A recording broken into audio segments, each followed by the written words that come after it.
Identity से जोड़ते हैं ना सर। इसको सुनिए, आपकी लाइन कोट कर रही हूँ ना सर, आपके भाषण सारे सुन रहे हैं ना हम लोग। कहते हैं अगर मैं टोपी और दाढ़ी लेकर देश की संसद में जा सकता हूँ तो हिजाब पहनकर बिल्कुल, क्यों नहीं आप उसको आइडेंटिटी से जोड़ रहे हैं। अरे योगी आदित्यनाथ क्या कर रहे हैं? मोदी जी के पास दाढ़ी है, बाल भी बढ़ा लिए थे, अब थोड़े कम हो गए। अब बोलेंगे, क्या बोलेंगे आप?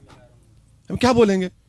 अरे भाई ड्रेस जो है ना आप कोई पहनिए, हमारा फेथ का हिस्सा है, हम प्रैक्टिस कर रहे। और वो फेथ, और मैं आपको बता रहा हूं ये जो है ना, ये फेथ से बढ़ के नफरत है, ये और कुछ नहीं है। मैं बता रहा हूं ये नफरत है और कुछ नहीं है। ये सब फसाड है, ये असल चीज जो नफरत है। लेकिन कर्नाटक से निकला हुआ ध्रुवीकरण, पोलराइजेशन यहाँ पहुंचेगा ना, और पहुंच रहा है। कई जगहों पर तनाव है, चर्चा हो रही है, उसी पर आप कहीं पे निकलिए सर। अंजना ओम कश्यप के शो में दिखाया जाता है आज तक में, टीवी पे लोग देख रहे हैं, यूट्यूब पे देख रहे हैं, फेसबुक पे कमेंट्स कर रहे हैं। मुस्कान का वीडियो वायरल हुआ है। हाँ बिल्कुल हुआ है, और मैं सलाम करता हूँ उस बच्ची के माँ बाप को कि इतने बहादुर लड़की को पैदा किया। मामूली बात नहीं है। अगर वो मुस्कान नहीं होती, अगर लक्ष्मी होती, तब भी मैं तारीफ करता उसकी। इसलिए कि मेरी भी बेटियां है ना। एक बेटी, एक लड़की खड़े होकर उनके सामने कह रही है, that is the stand of, क्या बोलना चाहिए, प्रोटेस्ट, आई विल नॉट बो डाउन, मैं झुकूंगी नहीं तुम्हारे चीख मारने से। ये हिम्मत पैदा करनी चाहिए महिलाओं में। ये बड़ी आसान काम नहीं था मैडम ये। लेकिन एंड प्रोडक्ट क्या होता है सर? अल्लाहू अकबर वर्सेस जय श्री राम। अरे नहीं, देखिए आप, ये हो रहा है ना नहीं वो देखिए अल्लाह अकबर उसने कहा तो उसमें बुरी बात क्या है? बुरी बात क्या है उसमें? नहीं, मैं कह रही हूँ कि जिस तरह का पोलराइजेशन इसके इर्द गिर्द बीजेपी कर रही है, अब बाकी लोग वहाँ क्या नारा लगा रहे थे, जय श्री राम। सोशल मीडिया पर इसको क्या हाइप किया जाएगा? बीजेपी ही सब कर रही है ना, ये बीजेपी सब कर रही है। मेरा इशू है सर कि यूपी में ये कंसोलिडेशन उनको हेल्प करेगा ना। अगर मुस्लिम्स का कंसोलिडेशन होगा, काउंटर कंसोलिडेशन नहीं होगा। मैडम आप बहुत ध्रुवीकरण होगा कि नहीं, मैं ये पूछ रही हूँ। मैडम बीजेपी इसको भुनाएगी सर। मैडम आप कई प्रोग्राम्स करते हैं वोट परसेंटेज के, मैं देख रहा हूँ। 14 में कौन सा ध्रुवीकरण हुआ था? 17 में कौन सा हुआ था? 19 में कौन सा हुआ था? अरे पूरा देश में 300 जीत गए बीजेपी। कैसे जीती? भी मेरी वजह से, हिजाब की वजह से, निकाब की वजह से। यही तो हम कह रहे हैं। कोई ना कोई इशू उठ जाता है ना सर। कभी शमशान कब्रिस्तान, कभी हिजाब, देखिए भगवा शॉल पहन के आ रहे हैं बच्चे प्रोटेस्ट में, तो दोनों तरफ से आपने सुलगा दिया। नहीं, सुनिए एक बात, सुनिए, अगर मेरी बेटी है, मैं घर से उसको हिजाब दे दूंगा, बोलूंगा निकाब पहनूंगा। ये शॉल कौन दे रहा है बेटों को, ये बच्चों को? आप सोचिए, शॉल कौन दे रहा है उनको? ये इतनी अचानक शॉल कहां से आ गई? आप अपने स्कूल में खड़े होकर झंडा लहरा देते हैं जहां पर तिरंगा लहराने की जगह है। कौन कर रहा है इनको ये?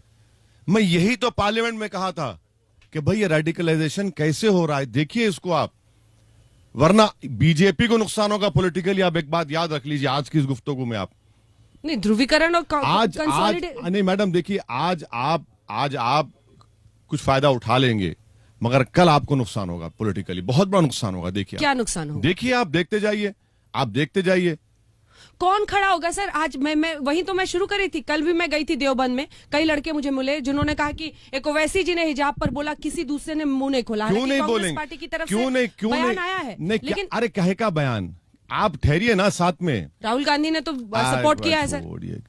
छोड़िए कहाँ किधर, दो देश की बात करते हैं, एक दौलत की और एक गरीब। अरे दो देश तो मोहब्बत और नफरत की बुनियाद पर कायम हो रहे ना। जिस देश को हमारे बुजुर्गों ने आजाद किया वो तो मोहब्बत बुनियाद थी उसकी आज भी उसकी बुनियादों में मोहब्बत है। अब नफरत की बुनियाद पर देश खड़ा किया जा रहा है। राहुल गांधी उस पर नहीं बोलेंगे। रायपुर में मेरी सरकार है मैडम, रायपुर में क्या क्या नहीं बका गया महिलाओं के बारे में, मुस्लिम महिला छोड़िए, महिलाओं के बारे में क्या क्या बका गया, बोलते नहीं है।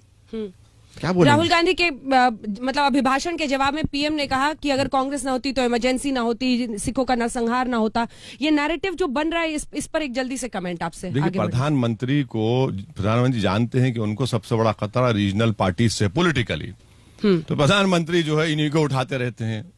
अब ये इस्तेमाल शुदा कारतूस है, कितना प्रधानमंत्री बोलेंगे उसको? छोड़ दीजिए ना, प्रधानमंत्री को छोड़ना चाहिए। उनको पॉलिटिकली सूट करता है। अरे सूट नहीं करता है, वो जो जानते हैं कि रीजनल पार्टीज 2024 में इनके लिए एक फॉर्मिडेबल पॉलिटिकल अपोनेंट बनेंगे। तो प्रधानमंत्री नहीं चाहते, प्रधानमंत्री चाहते हैं कि इन्हीं को बोला जाए, तो उनकी पॉलिटिकल स्ट्रेटेजी है वो। अब आते हैं उत्तर प्रदेश पर। योगी आदित्यनाथ, केशव प्रसाद मौर्य सब कहते हैं अब मथुरा की बारी है। कहते हैं सिर पर उनके लाल टोपी है समाजवादी पार्टी और जेब में जालीदार टोपी है। तो वो बहुत उनका जो नैरेटिव है बड़ा क्लियर है सर। वो चाह रहे हैं कि मतलब ध्रुवीकरण हो और हिंदू वोट उनको मिले। तो यही तो हम कह रहे हैं, 5 साल में कुछ किया ही नहीं ना, 4.5 साल में। एक्सप्रेसवे दिखाते सर, आप भी आए होंगे दिल्ली आगरा एक्सप्रेसवे। कौन सा एक्सप्रेसवे? दिल्ली आगरा एक्सप्रेसवे पे, दिल्ली मेरठ एक्सप्रेसवे आप आए? कहाँ, कितने खड्डे उसमें? दिल्ली मेरठ, अरे कितने खड्डे! आप चलिए लखनऊ से, आप चलिए इलाहाबाद प्रयाग चलिए, हम गाड़ी में सफर करते हैं ना। हाँ। हम देखें कौन सा विकास किया आपने, कहाँ का विकास किया, आपके पास कुछ दिखाने को है ही नहीं ना। अच्छा ये बताइए कि मुरादाबाद देवबंद में आपने कैंडिडेट को उतारा था मेयर मदनी को, आप भी ऐसी सीटें खोज खोज के पहुंच रहे हैं जहां पर 30% से ज्यादा मुस्लिम। अरे खोज खोज के क्या करेंगे भाई, हम पिछले 5 साल से काम कर रहे हैं, कैंडिडेट पर हमारे संगठन है, लड़ेंगे ना मैडम। हाँ। खोज के क्या करना है? अरे ऐसी सीटें आप खोज रहे हैं ना जहां पर लड़ने से फायदा हो। ना ऐसा कोई बात नहीं। हाँ? खोज नहीं, क्या मुस्लिम बहुल ना जो जीतने के लिए लड़ते हैं ना चुनाव, तो लड़ेंगे, क्यों नहीं लड़ेंगे, कोई बुरी बात क्या है उसमें। और हिजाब का इशू भी आप हर जगह उठा रहे होंगे, कैसा रिस्पांस? क्योंकि ट्रिपल तलाक पे मुझे याद है सर आप बहुत ज्यादा बोलना नहीं चाहते थे, लेकिन हिजाब पर आप बढ़ चढ़ कर बोल रहे हैं। मुरादाबाद इन जगहों पर जब आप बोल रहे हैं, क्या रिस्पांस है लोगों का? 3 मरतबा ट्रिपल तलाक का बिल पार्लियामेंट में लाया गया, हम ही बोल रहे थे ना, कौन बोल रहा दूसरा? ये देखिए, ये एक बच्ची की बहादुरी की तारीफ करना बुरी बात नहीं है। हम कह रहे हैं अगर वो बच्ची मुस्कान नहीं होती, लक्ष्मी होती, तो हम तारीफ करते उसकी। किसी लड़कों को इख्तियार नहीं है कि आप जाके घेरे किसी लड़की को, क्या तमाशा है वो ये तो आप गुंडागर्दी कर रहे हैं ना। किसी महिला के खिलाफ कैसा करेंगे आप? नहीं कर सकते साहब।